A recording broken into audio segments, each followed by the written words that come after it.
Anyway, good luck. Welcome everyone. My name is Julia Bird. I'm the Vice Chair here at the UC Berkeley Center for Latin American Studies. We're so honored to have you all for this very important event for Nicaragua's Solidarity Caravan for Peace. And before I go any further, please turn off your cell phones, put them on silent. We don't want to interrupt this event. So in my former life, before coming to work at UC Berkeley, I worked for a foundation that had offices in many different countries, including in Nicaragua. And I traveled frequently to Nicaragua and was very connected to a lot of the community development projects happening there. And because of that, I find the news that is getting slowly filtered to the United States about what's happening in Nicaragua to be incredibly painful, heartbreaking, and I imagine that many of you have different variations of those same feelings, which is why you are here. For this reason, it's such an honor to be able to host this group of people who are coming to shed light on what is happening and to be part of this process, this travel around the United States and sharing information. So I'm very excited to welcome the Solidarity Caravan for Peace. And I want to give a brief description of them, and then I'm going to hand it over so you guys don't have to listen to me anymore. So the Nicaraguan activists we have here represent the Nicaraguan Coalition of Social Movements and Civil Society Organizations, which is a group of different movements, different organizations and groups that comprised of students, farmers, peasants, environmentalists, feminists, LGBT rights activists, nonprofit and community-based organizations. So there's an organization in Nicaragua that sent this group here. And then on the Bay Area side of things, they've been received and hosted and coordinated by Bay Area Autoconvocada Civic, and which is a diverse, multi-generational group of Bay Area residents with ties to Nicaragua.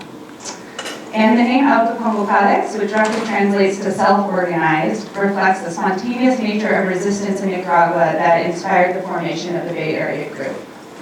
We're very lucky today to have Amy Bank, who's one of the co-founders of Autoconvocadex, and she is going to introduce our panelists. So please join me in welcoming Amy. Hi, I have two of the other co-founders here. There's Paola and Estelle also.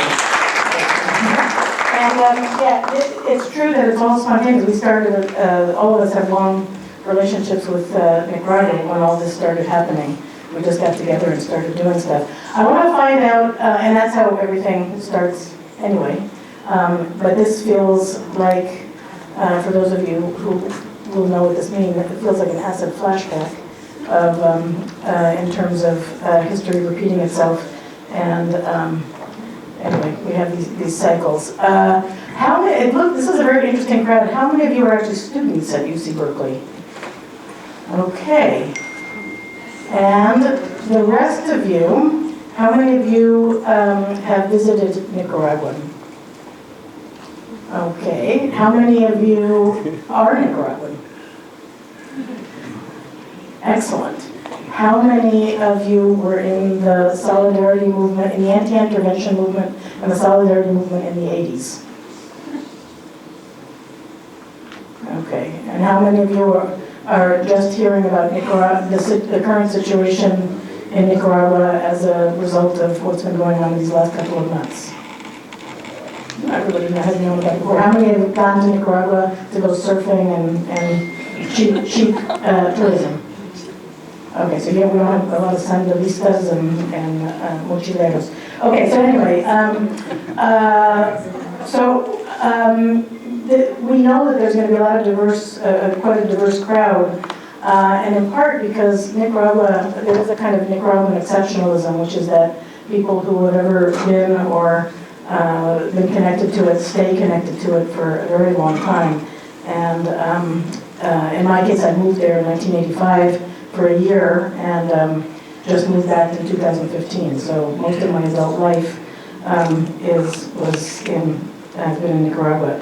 I wanted to just say before we go, as they said that we're a small group that just started, the Autoconvocadex, and we would like you to sign up to get more information and and the sign-up sheet is going around to get your emails for other events, because this is going to be a long haul.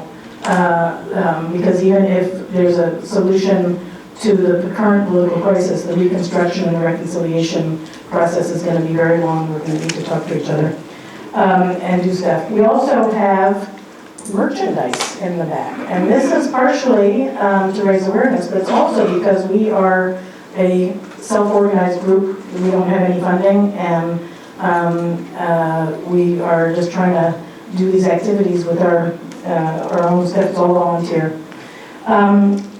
And what else did I want to say? Well, there's a bunch of other stuff I was going to say, but I'm going to let them talk. I want to introduce them, and then what we're going to do is show 2 videos to just get us slightly on the same page with where we're coming from. Our group, and this is a part of the group that is connected to the popular uprising and calling for Ortega and Murillo to step down and for there to be a new government, a new process. And this is, some of us who are in this were very much supportive of the previous Ortega governments and the revolution, and have come to realize that it's not doing what we all had the ideals for, and that's been going on for a long time. But now it is very, very clear. So this is a specific, we have a specific point of view, but we know that there is a very wide, this raises a lot of passions of people on a political spectrum. So we're going to hope for a very respectful dialogue, even when we don't all agree. And so please, let's keep it that way. So let me just tell you who's here, and then we'll see these videos so you can see what we're about. Claudia and George just got here very late last night from Nicaragua. We are very happy that they were able to get out safely from Nicaragua and in safely to the United States. That has not been the case for many, and somebody who was supposed to travel next week was detained yesterday. Luckily she got out, but a couple of her compañeros, including the nephew of a very close friend of mine, is still in jail from yesterday's detention, and et cetera, et cetera. It's affecting a lot of people. So we're very happy that they're here safe and sound. So Claudia is an architecture student at the National Engineering University, and she's been a feminist, environmental, and student activist for a bunch of years. And she was in the movement against the canal that was going to be built in that whole debacle. And she was also active in the original protests in April that sparked the whole thing. And because her university is now closed, and will be for the foreseeable future, she is dedicating full-time to this work. That's Claudia. George is a Creole activist from the Caribbean coast of Nicaragua, and he's a co-founder of the Autoconvocados movement in the coast. He is also a member of the Creole Community Council in Bluefields on the Caribbean coast.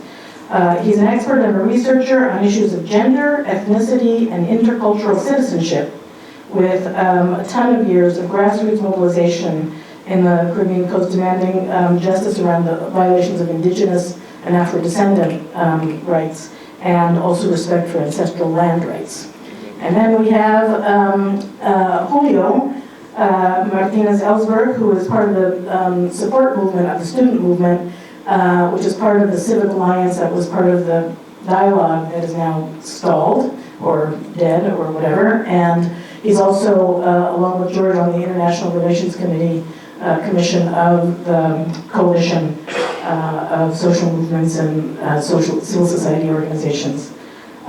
So he's been in the States since July 17th working on this, and now is kind of a lead coordinator of the Solidarity Caravan that's going to go to a bunch of places: New York, Washington, LA, Toronto, Miami, Ottawa, Boston.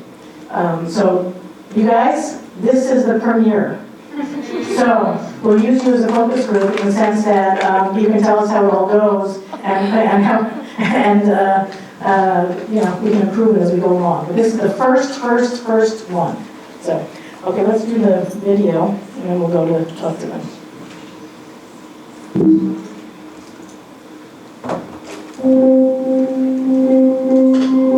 Nicaragua, a country with a past history of war and blood, once more suffers the consequences of an authoritarian, dictatorial government with total control of the country.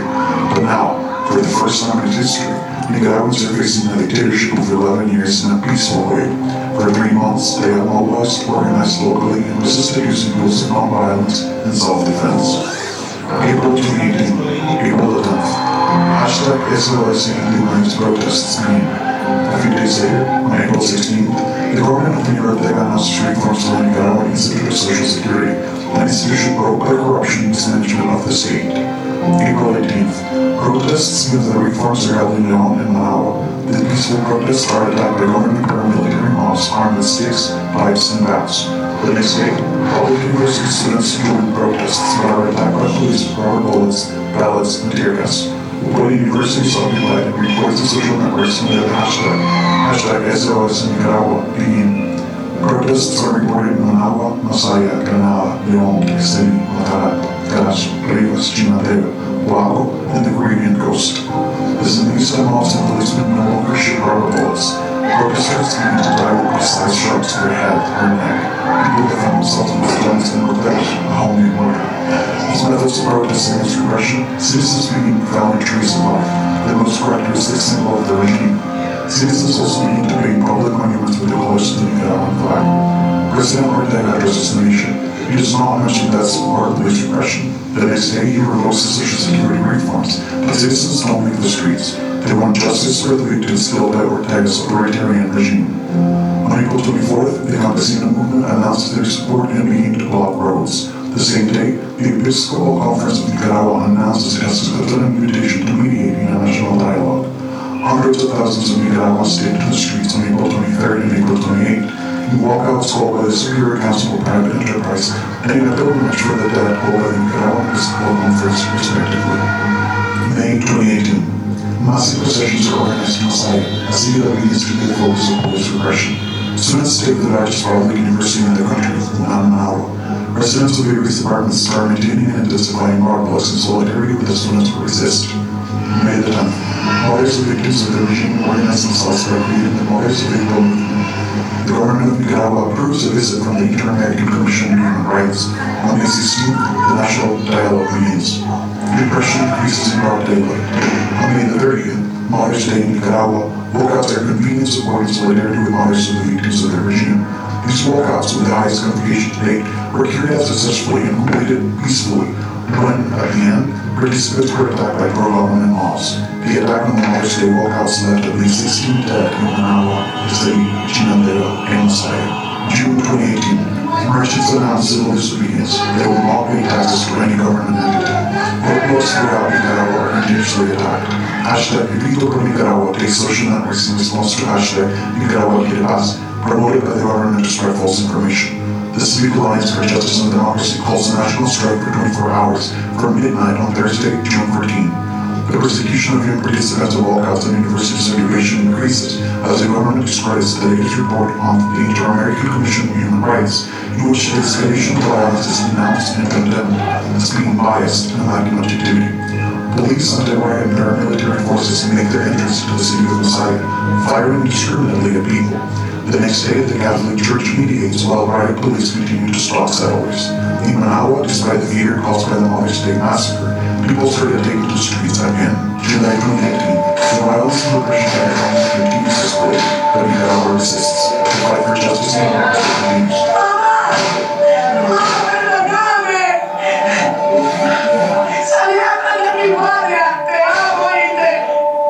Nicaragua will be free.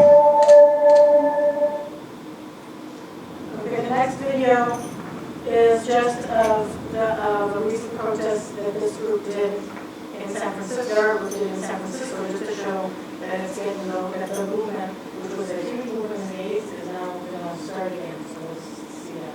This was recent.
just to say, I remember the group is here.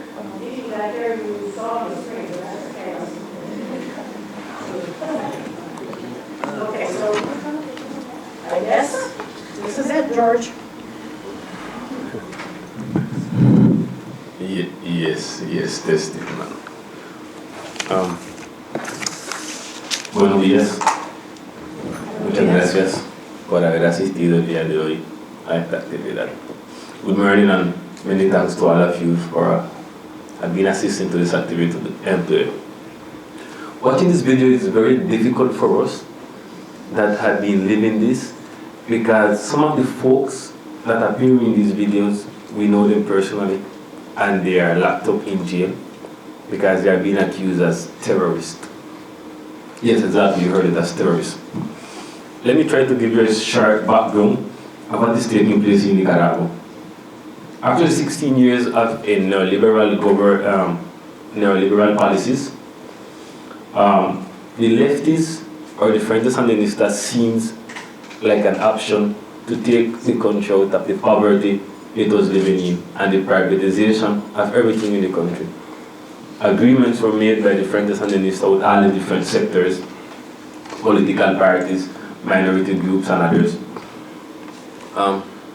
Then in 2006-2007, Ortega won the presidency of the country. He won it fairly based on the game and based on the law of that time. But that wasn't enough for him. During that time, he reformed our constitution to make re-election be legal. Re-election was illegal. And in the constitution, he said that by not making him, yes. Switch camera, switch microphone. Yes, this is what I thought better, man. So he said that they were violating his right as a citizen for re-election. So he made re-election to be indefinite. The election of 2011, he was re-elected, but that wasn't enough. In the election of 2016, he placed his wife, Rosario Murillo, as his vice president candidate. So right now, Nicaragua president is Daniel Ortega, and his wife is the vice president of the country. So together they've been in power for the last 11 years. During this time, there had been several uneasiness from different sectors and different groups. Uneasiness which we had carried out to the streets. Well, these uneasiness and these march and these protests, they had been faced with brutality and strike.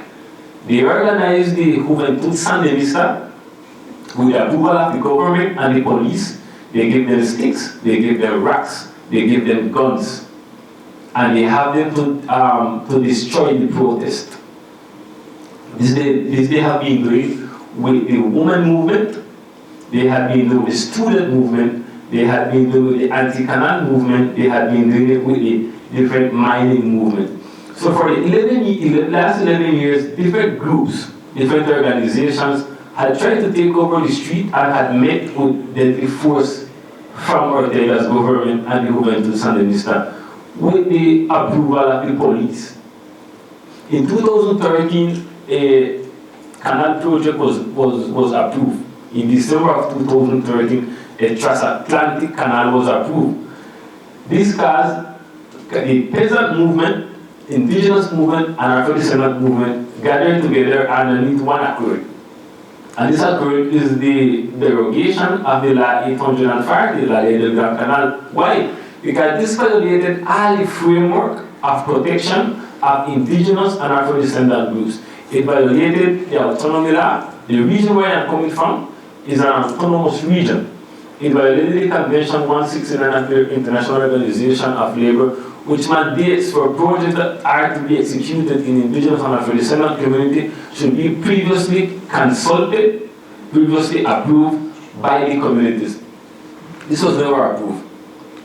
Between 2013 and 2018, organized around 98 different strikes and protests against this canal movement.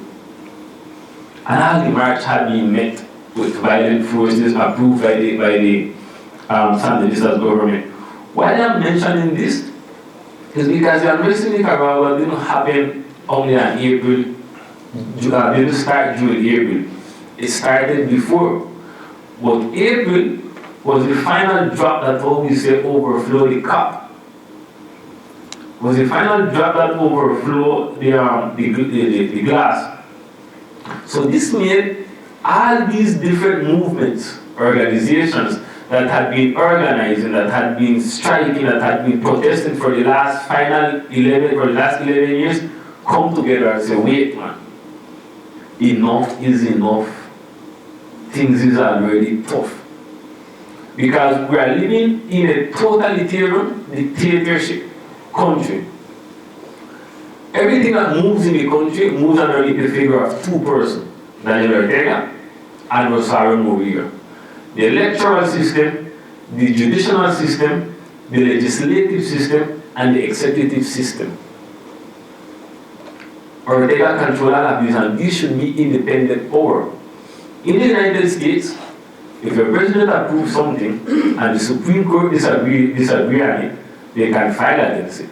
And there's a debate of which is the legal process to do it or not to do it. Nicaragua, the Supreme Court files against something that Ortega says everyone is going to be fired and will probably be also jailed. After these marches started and the protest started, people were starting to be accused as terrorists. A lot of these people that you see on the street marching and that are protesting, Ortega approved a law that's called the terrorist law. So anyone that speaks out against the government or anyone that speaks out against the canal project, they are going to be considered a terrorist. So before April, Nicaragua was considered one of the most secure countries in Central America. No terrorists. No terrorists. Between April and August, there have been accused almost 300 people of terrorist activities, and they have been locked up in jail. Now these are youths that have never left the country. Youths that don't even have a passport. These are youths that don't even have Wi-Fi at their houses. These are normal, common, average day youths that have no kind of connection with no terrorist group that are being accused as terrorists. And they are also being processed in courts and being condemned as terrorists. Not even after 9/11, the United States had accused 300 people of terrorists. In Nicaragua, in 4 months, our government had accused all these youths of being terrorist groups. Now, after this happened, when all these different sectors joined together to organize the protests and organize the strikes, in a way of retaliation to the private sector, Ortega sent out peasants and sent out people to overtook their lands, to overtook all their private property and made small colonies and began to own it. This was the payback of Ortega to the private sector. But this wasn't new for us on the Caribbean coast. This wasn't new for us on the Caribbean coast. On the Caribbean coast, our land, we have titled, our land, traditional way of government is under communal government. And our land is collective, is communal. It cannot be sold, cannot be leased, cannot be used as guarantee to a bank to get loans. It's communal, so it's for the whole community. Ortega sent out peasants to colonize territories. And these peasants, they went armed. And when the communities rise against them, they were shot. They were literally shot. The army and the police never came in to support the communities. And these people started to make colonies. So we call them colonos, small colonies in indigenous and Afro-descendant people. So this is what I've been doing for 11 years. Actually, in Nicaragua, people are asking for precautionary medidas de protección cautelar, precautionary measures of protection under the International Court of Human Rights. And in the Caribbean coast, we have whole communities. We have 12 communities that has been displaced by colonies, that have been displaced by Ortega's people that he had sent to the Caribbean coast. No, this is not 1 or 2 or 3 families. This is 12 communities had been displaced and have precautionary measure on the international court of human rights. So this is the modus operandi they had been doing for the last 11 years. The only difference that being the lack of coverage of media and the Caribbean coast, a lot of people hadn't heard about it. But when they finally touch the private sector, that is when the boom happened. And everyone knew that, hey, something is taking place in Nicaragua because the private sector is suffering the consequences of this. But we have been living this for the last 11 years. And our trip out of Nicaragua, we were scared to even bring a flag in our suitcase. Because carrying our blue and white flag, the Nicaraguan flag, is enough for you to be accused as a terrorist. People had died because they had been driving their car with blue and white flags. So they had been shot by what we call paramilitaries, or they are calling it volunteer. They are called volunteer policemen. These are volunteer policemen with AK-47 and shotguns that are entering people's house to take out the youth that they are calling terrorists. And the police and the army is not saying or doing anything, they are supporting it. My generation is living a new revolution in Nicaragua, but we are living a peaceful revolution, and we are trying to carry out a non-violent revolution. And Ortega is pushing, shooting for a non-violent revolution to become a violent revolution, and he come and wins us in that field because he's good at it.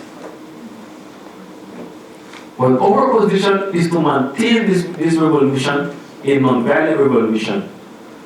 We don't have military training. We don't have military experience. What we are based on is on our constitution. We are the generation that are going to make a revolution based on constitutional rights.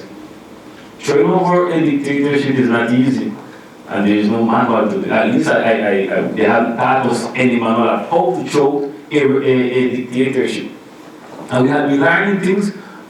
Through this last 4 to 5 months. The other thing that confuses Ortega in our country is that the leadership in this different self-organized movement is that the leadership is horizontal. The leadership is horizontal. All these different marginalized groups organize themselves individually, and each group have a different dynamic. We have been living for the last 40 years in what we call caudillism, where one person takes decisions and everyone else starts to follow like ants. But we need to change that. Decisions are taken collectively and in consensus and not by individuals.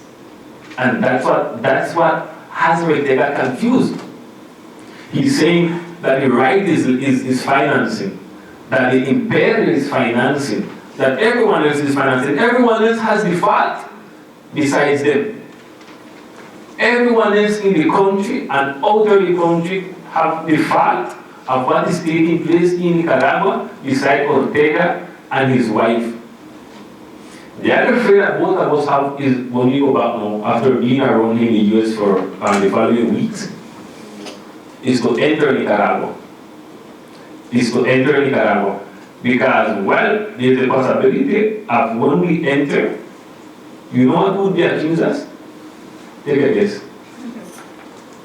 Terrorists. Exactly, terrorists. Doing this makes me a terrorist. Talking about the unrest that is taking place in Nicaragua is making me a terrorist. And the unrest in Nicaragua makes it hard to sleep because it normalizes the death count. In the morning we wake up asking how many deaths were there last night. Oh, there's only 10. Oh, that's a little bit. The day before was 15 or 20. How many people was locked up last night? Oh, it's only 30. The day before was 40. At some point, that's the normalized way we are living in Nicaragua. And Ortega said everything is normal. No, everything is not normal. These paramilitaries shot a kid, a 2-year-old kid, he got shot in his head. And the medicina for the forensic medicine said that he suicided himself. A 2-year-old kid suicided himself with a shotgun in his head. The other thing what Ortega did is that they burned a family where 3 or 4 of them died because they wanted to put snipers and the third floor of the house, and the family said, no, we're not going to make you put your snipers here. So they burned down the families. And how we know that there are snipers killing us, killing the people? Because the 80% of the shots are shots in chest, in their heart, and in their heads. And the type of bullets that are found in the heads and in the chest, this is professional people doing these things. In the US, you go to a strike, your government meet you with practically holes or something, but they don't shoot you, and they put you in jail for a couple of hours or a day. Now in Nicaragua, when they catch you, they lock up you and they accuse you for terrorism. And that is what we are here today. That is what we are here today, to talk about the unrest we are living in Nicaragua.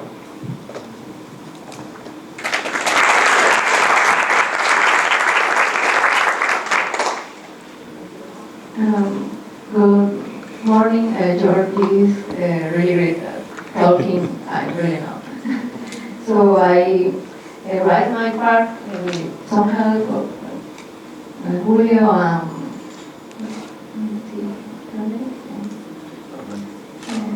Amy. Betty. Later, if you have some questions, being a student wants me being in a classroom, waiting for the time to go home, know the life of a student like myself and my friends means living in a security house. Because the government knows who we are and is ready to lock us up in jail or worse. This is our life since the April 18. Large group of students has been kidnapped by paramilitary forces to be later seen in awaiting unjust trials. For the student groups I am part of, 25 were picked up on August 25 by police for participating in a mass protest. After an international condemnation, 19 of them were released and the rest of them are still in jail and are being tried for murder that occurred 4 months ago. A murder they never had a suspect. They even were in the place where that happened. I have seen so many things I never expected to see in my whole life. In those sleepless nights, I learned how the desert was a mortar shoot, and it's a kind of fiber we use, and how to differentiate this from a gunshot.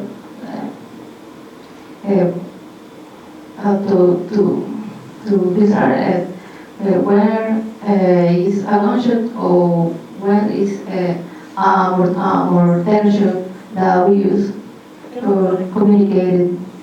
Háblalo en español. Creo que sí sería en una segunda español. Para. I'm really nervous. I usually when I use English to watch. Okay. Oh, okay. Todo habla en español. Por lo menos eso antes. The first question, how many people do not speak Spanish? There's no one? Okay, but we will do interpreting. We will do it, but yeah. Thank you. We had offered that she could do it kind of like in Spanish. She said no. I mean, I want to at least try it out on my own, but eventually we'll get it. So, solamente una frase y nada más. Ok. Bueno, voy a empezar desde un poco más atrás. Estaba diciendo que en este punto de mi vida he visto tantas cosas que jamás esperé ver. En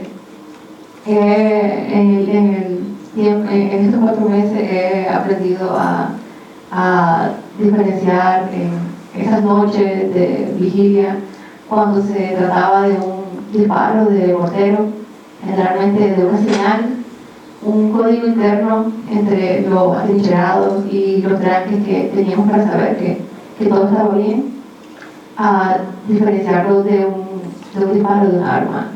Incluso llegué a aprender la diferencia entre lo que es un disparo de un AK-47, de un arma, de un M16 M16, o de un Dragon, que es un rifle de asalto. Increíble. You know what we're doing? We're passing around because she had written this down when she was going to try to do it in English. So we're just, instead of maybe, is it okay? Instead of doing interpretation, we'll pass it around so you can hear, do that, because it'll go a lot faster than doing the full interpretation. So luckily we printed out too. So we'll just pass that around and people who don't speak Spanish can look at what you're saying and get to questions and answers. We'll do that. We'll do that. Okay. Entonces sí, decía, por ejemplo, es increíble cómo uno aprende a diferenciar esto, estar en la noche y escuchar el disparo, la frecuencia del disparo y puedo decir, es un rifle, es un arma automática, una escopeta. Y luego llega a aprender que algunas de estas son armas de guerra. Son armas que requieren hasta de 2 operarios para poder usarlas. Son armas que son usadas contra nosotros durante la protesta, contra las universidades cuando estábamos atrincherados. Es increíble como uno realmente no tiene miedo, o he aprendido a no tener miedo en estos espacios. Este espacio aquí frente a ustedes realmente me aterra hablar en público, pero en esos momentos donde hay balas por todas partes y tenés que ir a ver quién está bien, quién necesita morteros, quién necesita víveres, no, simplemente no sentís miedo, es como no sentís nada, solo sentís que tenés que actuar en el momento, que tenés que estar ahí para ayudar.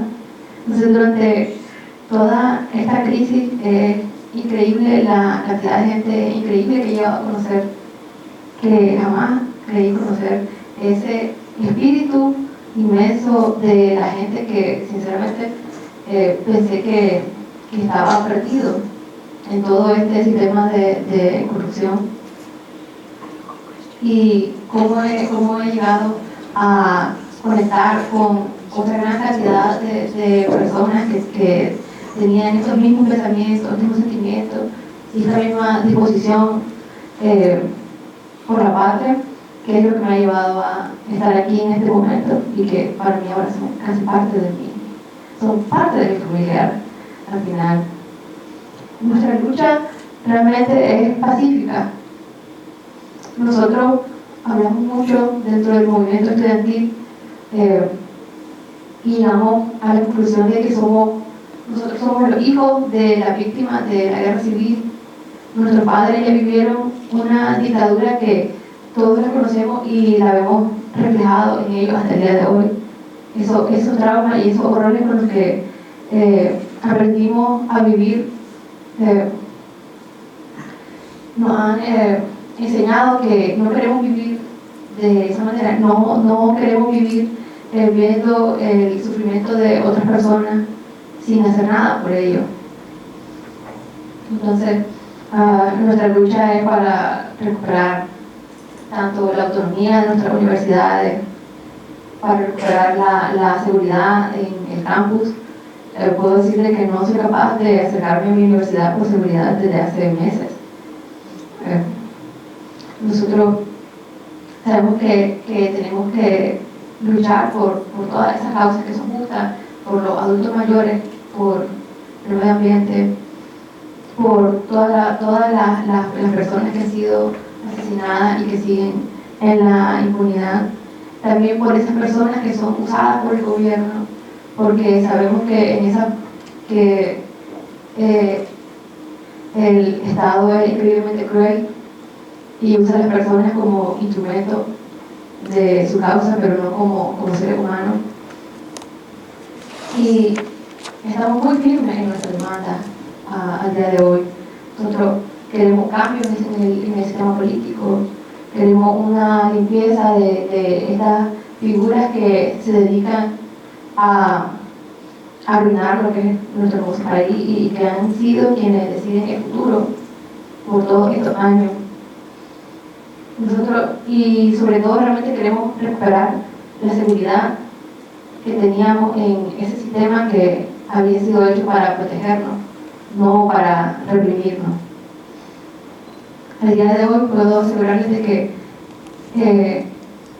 hay un miedo latente, aún con la falsa normalidad que vivimos, en estar incluso cerca de una figura vestida de azul o de un oficial de policía. La gente instintivamente empieza a reaccionar apenas ve a uno de los más policías. Nosotros desde el movimiento estudiantil, como George hablaba un poco del movimiento social al que pertenece, realmente nacimos de esta crisis de manera espontánea y hemos crecido y lo hemos organizado orgánicamente desde el inicio. Puedo hablar que increíblemente diversa la estructura del movimiento estudiantil. Somos muchos movimientos, somos una pluralidad de movimientos, ya que cada universidad y cada región y cada territorio tiene ya una lucha personal desde su realidad, pero que nos une a todos. Son nuestras creencias en que podemos lograr un cambio en el sistema y de que por lo que estamos peleando es una causa justa. Nosotros queremos ser capaces de poder expresarnos así como este espacio sin miedo a la represión, sin miedo a las represalias, con la seguridad de que podemos volver a nuestras casas con nuestros padres.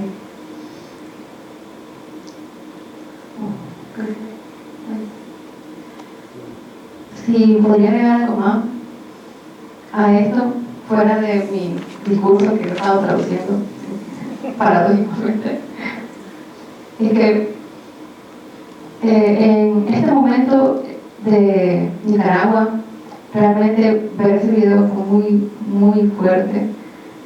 Pude reconocer muchos de los eventos en ese video, estuvimos ahí, lo vi aún con toda la indumentaria que tenemos que usar en las protestas para que nos reconozcan.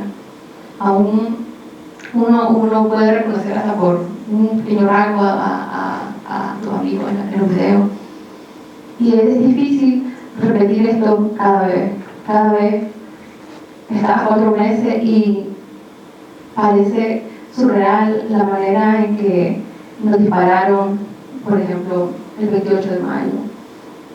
En la Universidad Nacional de Ingeniería había alrededor de 300 fuerzas anti-botines y fuerzas paramilitares. Eran incontables. Parece surreal que el sistema quiera empujarnos a volver a las universidades cuando como estudiantes hemos tenido que huir del país. La migración hacia Costa Rica y hacia otros países es increíble. Te puedo decir de la universidad también, la represión no solo física, la represión está hasta en los núcleos más pequeños. Las raíces de esta corrupción llegan hasta las organizaciones más pequeñas, hasta la familia. Esto ha sido un sistema donde muchos ahora ya no, bueno, esto ha sido un sistema donde técnicamente ha aprendido a casi no confiar ni hablar en tu casa, más allá de ya llevar una bandera o llevar una bandera, un acto inmenso de valor. Requiere, después del ataque del 30 de mayo, nos tomó alrededor de casi un mes poder recuperar la confianza para salir plenamente a las calles a protestar. Y fue un paso increíble ya que en un solo día, luego de la masacre del 20 de abril, hubieron alrededor de casi 22 personas muertas, y luego de eso te horrorizaba saber que cada 4 horas había una persona muerta. Llegamos a esa hora, moría una persona cada 4 horas. Después llegabas a la noche y sabías que habían al menos 8 o 9 personas muertas diario durante un lapso de 2 semanas.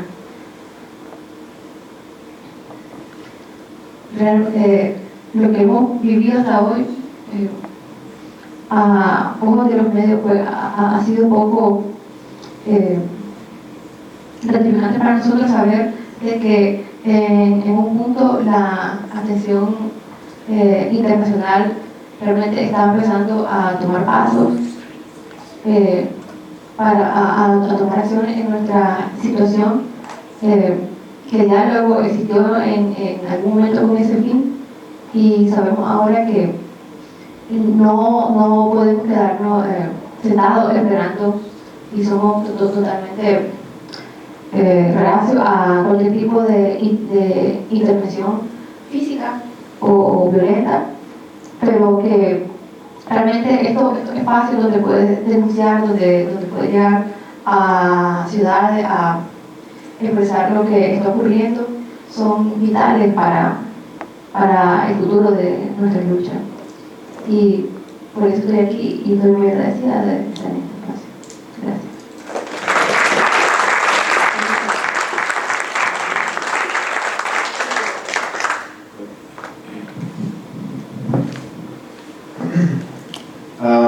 Good afternoon. I can switch back to English. It's the first language for most. A little bit about myself.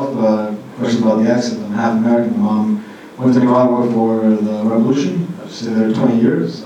She left college to be part of that movement in 1980. And so I was speaking both these languages. And I grew up part of my life in the States as well.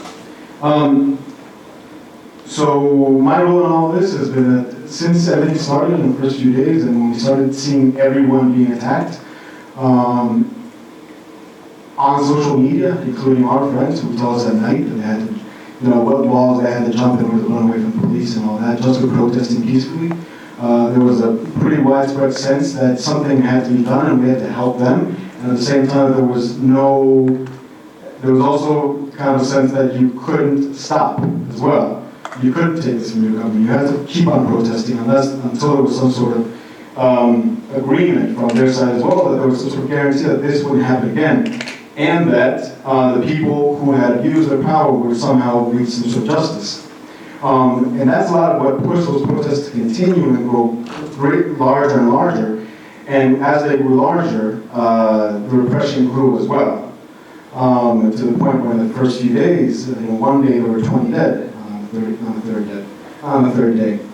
And this just continued. And so you keep on asking, let's find a solution, let's find dialogue. And in the meantime, while you're asking for that, and you keep pushing, more people are dying, to the point where up to now there are estimates of between 320 and 450 that have died during this.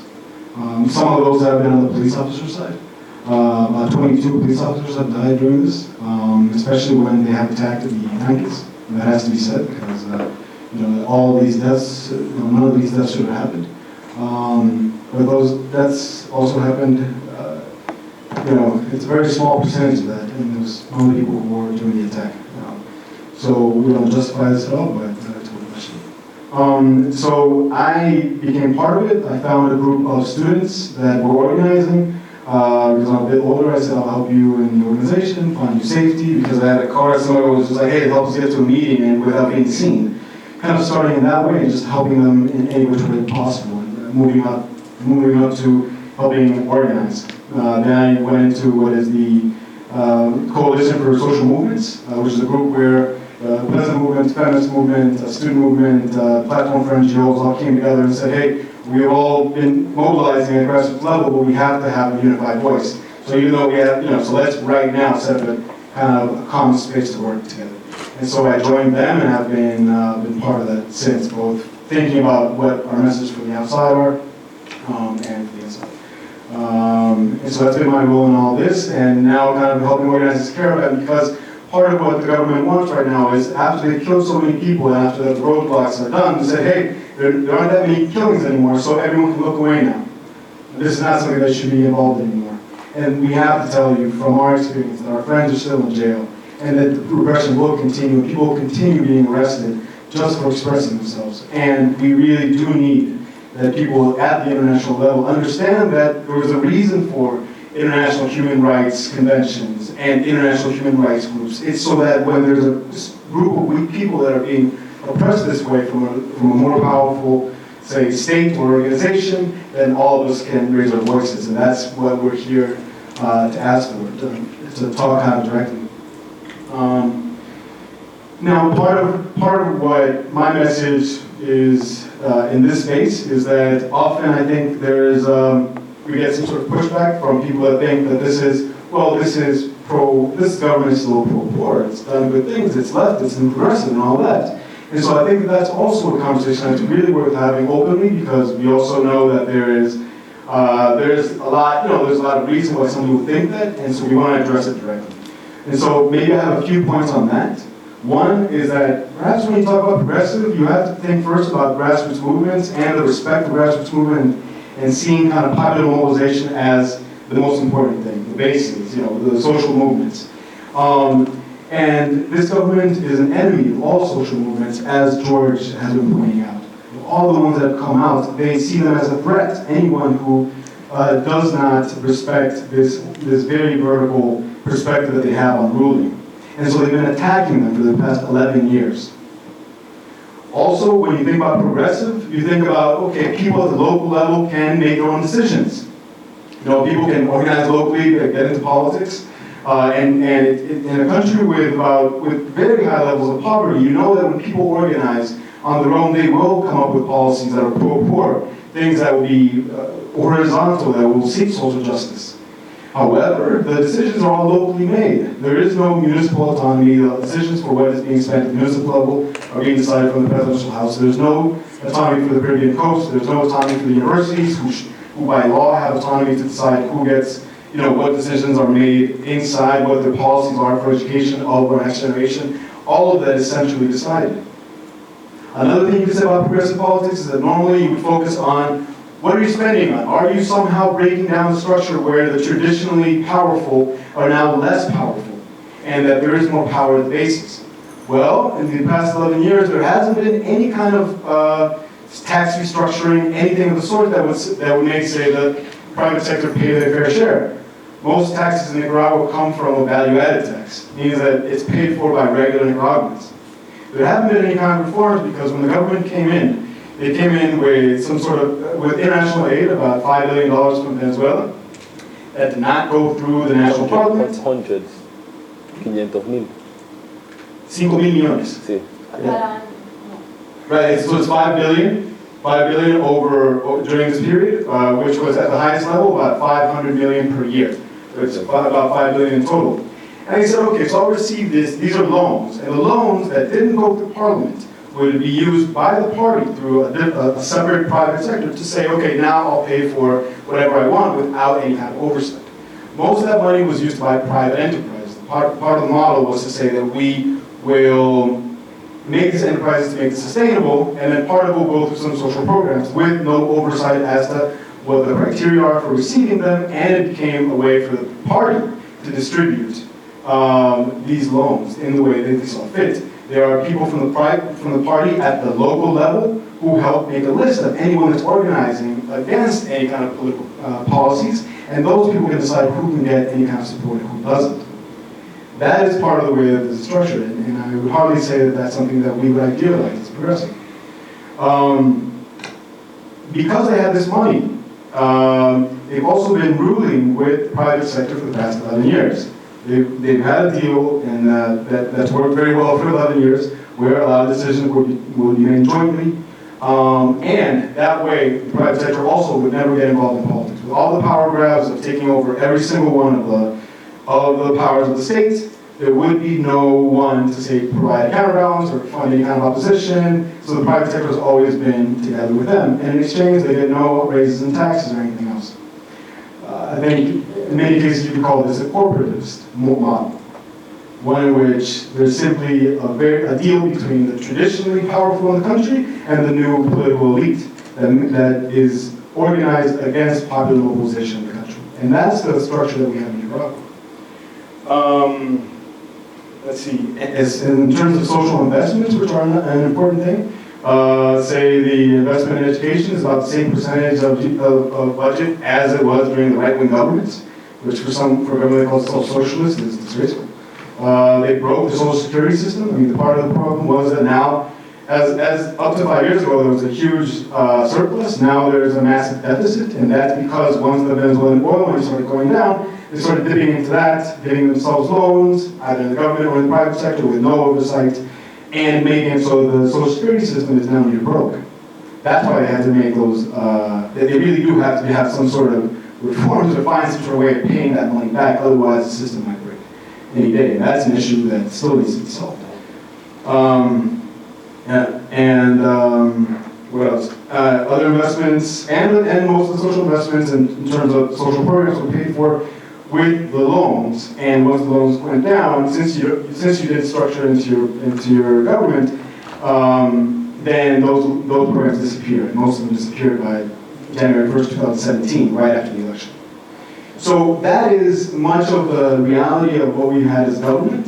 To us who are observing it would find it really bizarre that people internationally from the left would consider this leftist, given all of that, and also the extent of the human rights abuses that have occurred in the past few months that are just unforgivable. And they continue to happen every day. Well, 3 days ago, the UN High Commissioner for Human Rights was kicked out of the country for having written their last report. The Inter-American Commission on Human Rights was also written reports with the same information saying the extent of the human rights abuses. They might also be kicked out soon enough if they feel that they don't have the pressure anymore, now that the roadblocks are gone, and that people start looking away internationally. Let's see. I guess another thing that, well, kind of from there leading on, what is it that we really ask for internationally? One is to make sure that you pay attention, become part of the movements that are organized internationally, that stay ahead with what's happening constantly in Nicaragua. Are Nicaraguans' human rights being respected now or not? Are the paramilitaries being disarmed? Are the political prisoners, all these students, many of whom I know that are in jail right now, are they being released? Are they being treated well? People who are tortured, are they receiving any kind of attention? Can we have guarantees that nobody else will be tortured? These are the kind of things that you guys can ask of your local representatives at the local level, at the national legislative level, speak out about this. And that's really, when you have a peaceful movement, that you're pressuring, to make everything stop, block the roads, block the universities, make everything stop until there's respect for our rights. A huge part of that is that people who are outside of the country and who are not suffering are also part of that as well. And we need you to be part of that. Also, if you know people who are investing in Nicaragua right now, that is what the government needs most right now. They need for international investment to go back to normal, because that way they can say, now everything's fine, my companies can go back to normal, and actually that will help me finance what I'm doing now. Investment can't go back to normal unless there's demands for human rights to be respected in Nicaragua, and nobody should be investing right now. And those things really do work. They do make a difference. And so we just want to thank you for your attention, and we'll open up for questions. And any question really is perfectly open space. Thank you.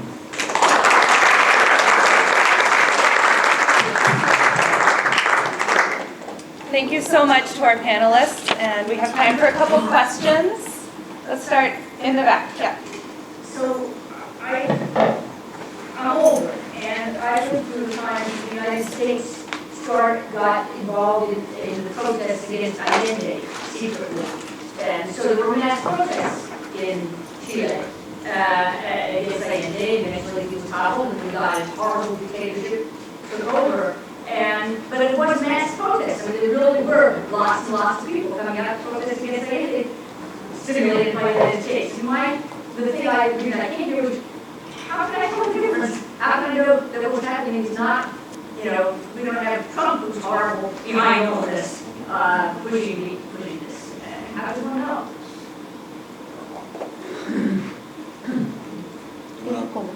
Otra pregunta, que hagan otras preguntas. Okay, maybe we can pick up a few questions and then respond. Sir? I agree, I'm going to take government as fully as authoritarian regime. But the second hurry mark, I think social movements are a lot more complex. And I read stuff on Bolivia. You refer to NGOs being, well, NGOs are not democratic organizations. Most of them are supported by international foundations, and they impose this Western hierarchical model on third world countries and movements. And I'm not saying you're being manipulated by the CIA, that's too simplistic. But ultimately it's the question of politics. What are the underlying politics of your movements? And are they truly democratic? And are they truly progressive? I think it's much more complex. In all respect, I agree with what you're saying, but I think that video was basically propaganda. And I resent your ending with this emotional plea by some woman who has somebody killed. The right and the left, both the left and the right do these propaganda videos all the time. And in all respect, I don't find that persuasive. And I think we need to hear that. It is not going to fly. Thank you, Rod, for this question. Yes, For the past 5 years, I've been working with the Venezuelan opposition, and I know that a lot of money has been financing the Ortega regime for years and years, been going directly into his personal account. You mentioned that, but I think a lot of people, especially in the movement who are going to be supporting you, don't draw some connections between what's happening in Nicaragua. I mean, I could replace every single time you mention Nicaragua, I could replace it with Venezuela and it would have been exactly the same story. And so I think that maybe getting the narrative on focus with populism and distinguishing the populist projects of the present, right and left, we're living in one now in the United States under the right, from what are people's movements, I think was very helpful, and I want to thank you for that. But I also would like to hear what you have to say about what you've seen in Venezuela, the parallels you've seen, if you've been watching what's been going on there, and especially people in the movement that are supporting you, what they've done.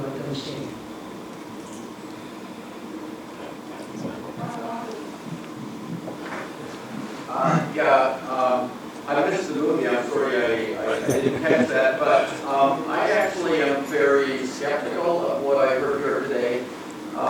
Recently we had Camilo Mejia speaking in the Bay Area, as well as he was on Monk Street now with Julio. I would recommend people look up Camilo Mejia's 30-minute presentation. But I'm glad that you acknowledged 22 police officers were killed. In addition to that, there were many dozens of Sandinistas who were also killed, so the number is not insignificant. What would happen in the U.S. if 22 police officers were killed? Would there be some people arrested? I think the answer is obvious. I'm glad the one fellow here brought up the question of Venezuela, because what's going on here is very much part of the U.S. asserting its domination on Latin America. They overthrew Dilma Rousseff in Brazil supposedly for corruption. That was bogus. She was replaced by a right-wing neoliberal candidate. In Argentina, in Ecuador, in Bolivia, in Nicaragua, in Venezuela, the U.S. is trying to reassert its domination. It's pretty clear. How many people remember the cries about human rights in Libya in 2011? How we had to help out the Libyan population. All of the claims of women being raped by Libyan soldiers and so forth. Turned out to be bogus. What's the question? I'll make a comment and I'll ask for a response. So the point is whether it's Libya or We've had some really great comments, and I want to give them time to respond to them. I think the time's up for the question. All right. Thank you. Well, my question is this.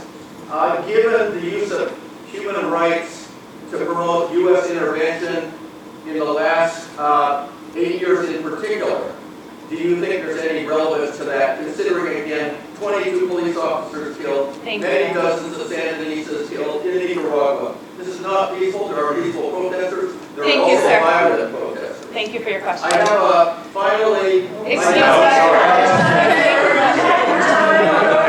Next question. Thank you. Okay, finally, I have to say. Excuse me, sir. I'd like you to sit down. So I'm going to pass it out for anybody who wants to look at it. Your time's up. Okay, your time. Sure. Yes. Okay, I spoke for 2 minutes. That's much as the opposition first had already. Yes. First of all, I really appreciate the questions that all of you are asking, because I believe these are sincere questions. So we are going to also answer you very sincerely. Any death from any side should be condemned. If it's police, if it's Sandinistas, if it's protesters, it should be condemned. But there are ways to broke protest, which is not shooting people with AK-47, Juggernaut, and shotguns. There are other ways of broken protest. So any deaths from any other side should be condemned, because it's not something that we are promoting. Now, Nicaragua is not an island. Nicaragua is not an island. Nicaragua is subjected to international and national conventions that had been signed for our country to respect our constitution and respect human rights. And for this much to be happening, other countries from other worlds need to make sure that this is happening. For something the United Nations was created, it's not just for it to sound good. So at some point, the United States, the European Union, the African Union, South America, need to tell the Nicaragua government that what they are doing is wrong, because they are killing their people. And the other thing, it's not United States citizens that are on the streets of Nicaragua. They are Nicaraguans that are on the streets of Nicaragua. The United States could never convince a media for 1 million or 2 million to take over the streets, go march on the street, unless the people that are on the street are not convinced that this policy of the last 11 years had been useful for us. There's no media that can do that. If we as people don't feel that we are on the streets, the necessary to go on the street, we are not going to do it. And today, as one mentioned, all these different groups, LGBT, women, indigenous, Afro-descendants, mestizos, peasants, had been targeted by this government. And they had 11 years to straighten up this thing, and they didn't do it. This is about the NGOs. Non-governmental organizations come and fill in the work that the government doesn't do, and the government cannot do. I've been in places, or financed by non-governmental organizations that the government had never reached. I've participated in helping building schools and attending women that had suffered violence, which the government institutions had never reached. If it wasn't being through non-governmental organizations and through scholarships, I would never get a university degree. So in empowered countries like Nicaragua, non-governmental organizations is a key factor for development, economical development, sustainable development, cultural development. Because they reach places that they can't do. The government policies of development is to give chickens, give hugs, and give zincs. That's what they did with the Venezuelan money. They gave you 10 sheets of zincs, they gave you 5 chickens, and they gave you a pair of hugs. And you can go and be economically productive after that. No. Non-governmental organizations come in and teach you to be productive. They teach you to do business, if that's the area that they are telling to. But your question is if they are truly democratic or they are truly progressive, and what you mentioned about the left. Look, a dictator, if it's either from the left or from the right or from progressive or non-progressive, it's wrong. It's bad. It's not what we are here for, because all of you here may have some type of experience to dictatorships. Today, dictatorships are overthrown not with military forces, but by targeting those people that are dictating in a country. The Nika Act, the Global Magnitsky Act, If the United States, as what you mentioned, was involucrated and financing this, the number one commercial country that Nicaragua exports stuff to is the United States. They can easily say, you know something, we are going to cut off all exploitation coming from Nicaragua until Ortega's move. But then that would affect the people. That would affect average day people like us. And that's not the idea. And we are not asking nothing more or nothing less than what our Constitution says. We're not asking for nothing more and nothing less for what our Constitution says. But when one individual modifies a Constitution to be permanently in power, that's a problem. And notice something, the Socialismo del siglo XX, Venezuela, Bolivia, Nicaragua, Cuba, they had their time. And they had shown that the socialism, it doesn't work. It's not good. Because a few years back, like 70% of the countries in Latin America were socialist countries because the petroleum was there. But today, they have shown that it doesn't work. Nicaragua has over 200 millionaires. It's the second most impoverished country in Latin America and the third most corrupted country in Latin America. And it has more millionaires than what Panama has or than what Costa Rica has. So that can tell you about the level of corruption we are living in. Nicaragua went from being the granero de Central America, the Central America granero, in 1979, 1980, to be the second most impoverished country in Central and in Latin America underneath Daniel Ortega's presidency.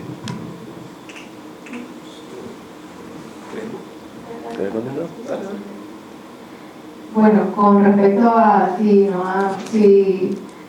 esto no está movilizado por propaganda del gobierno estadounidense, puedo decirle que si en estos 10 años de soportar adoctrinamiento en el sistema educativo público y semi-privado no me ha hecho apoyar al Estado cuando teníamos 1 hora cada día en primaria y en secundaria donde nos llevaban a un salón y nos ponían una presentación de por qué el gobierno era bueno y por qué teníamos que apoyar a Daniel.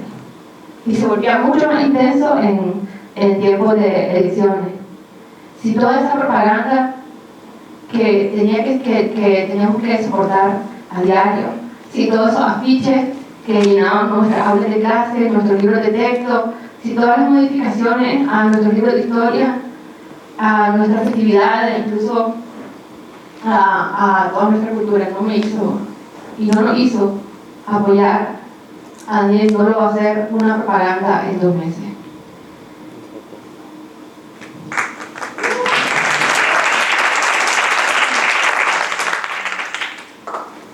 Okay, so I would also like to repeat this kind of appreciation for the questions because, I mean, sometimes there are people that are paid by the government and they try to make us, but I don't think that's the people that we have here, it's people who have real concerns. So we do appreciate that. Yes. So how does one know that this isn't paid for by the United States? I think that my friend said a few things already. When these marches started, immediately, the government owns most of the TV stations in the country. Immediately, so we were seeing on social media they were shooting at the students, and then they were showing the government TV stations that there were mobs that were breaking things, and that these were, the terrorist things started coming out, and the thieves, so all this kind of defamation. So one of the things, when they started saying, okay, now let's go for a dialogue, and all this, the marchers said, no, we're not going to go to a dialogue because they're defaming us completely. Calling the Interamericana Commission on Human Rights, let's find out what's really happening here. Find the Truth Commission. So they said, okay, you want a Truth Commission? Okay, we'll set up our own Truth Commission from the government. All right, so they set up a Truth Commission and said, okay, are you happy now? Can we calm down with the protests? They said, no, you need international observers. And so the Interamericana Commission on Human Rights came in with around week 3 of the protests, started interviewing people in the protest, started interviewing the families of the dead. Asking, why were they there? Were they there, was this person pro-government or did he go to the march? No, he went to the march against the repression that his friends were suffering. And then they talked to mothers and said, okay, your son died. Why did you say that they didn't want to give you the body? Because part of what was happening was that, on the one hand, the dead, the wounded people would go to the hospitals and would be rejected from the hospitals. They weren't allowing anybody with bullet wounds to come in. And then when the mother would come in to pick up the body, they would tell the mother, okay, sign this and we'll give you the body. And it said that he had died in a car accident or something of the sort. But you can't say publicly that he'd been shot. And the mother in tears, would go to the media and say, they're not giving my son's body, I can't bury him. And I ended up signing this ridiculous document, which to us seemed cruel, until we started seeing why they were doing it afterwards, saying, oh, these numbers are completely fake, they were made up, etc. Okay, that's the kind of thing that international human rights groups do. They go talk to everyone involved and they figure out what happened. So the Inter-American Commission on Human Rights came in, Human Rights Watch came in, now the High Commissioner for Human Rights from the United Nations. Their reports are extensive, thousands of hours of footage, hundreds of interviews. Anybody who really wants to know, I do urge you to read them, at least the excerpts. It's 3 or 4 pages each. And they're not talking about, there's violence there's violence on both sides. They're saying the governments are repressing a small group of protesters. They started killing them, and this protest grew because people were furious at that fact. And then more people started dying. This continued. The repression came from every angle and every institution of the state. That's what international human rights groups come to tell you. They're not being financed by the CIA.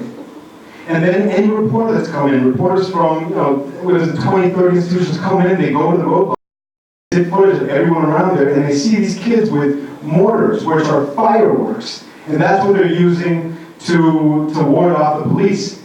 And that is not also anything financed by the CIA. That's not the kind of thing that you guys are experts in the CIA, they don't finance those things. These things cost $15. The fireworks cost a few bucks, and they use it for self-protection. That's the situation I'm living there, and that's what we ask for international observations for all of this. Not international intervention, observation, so that we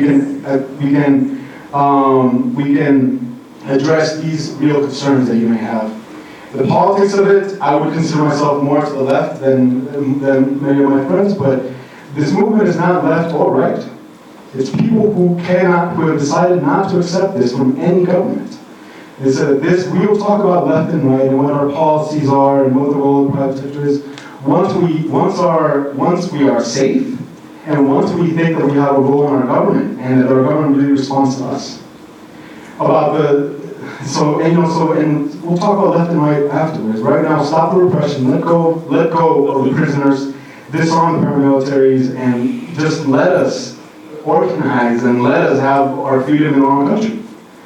And I think that's a final point, which I think is important. This thing about the 22 police officers. 2 points there. One is that as we've said repeatedly, we condemn every single death that's happened here. But it's not as though, the way you put it is as though 22 police officers died and then the government wanted to somehow defend itself from these mobs, and that's not what happened either.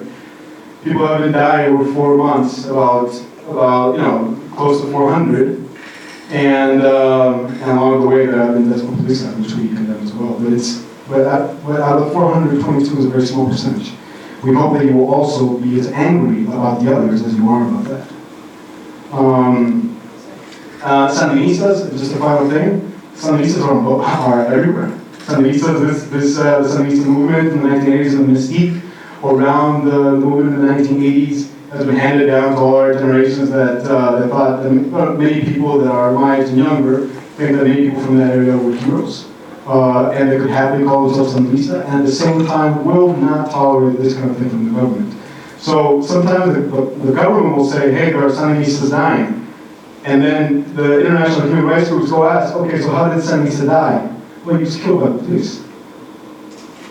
So both sides are in the protests. This is not about left or right, it's about human rights violations and the population's right to to demand certain things from the government and a right to speak out without being repressed. Thank you.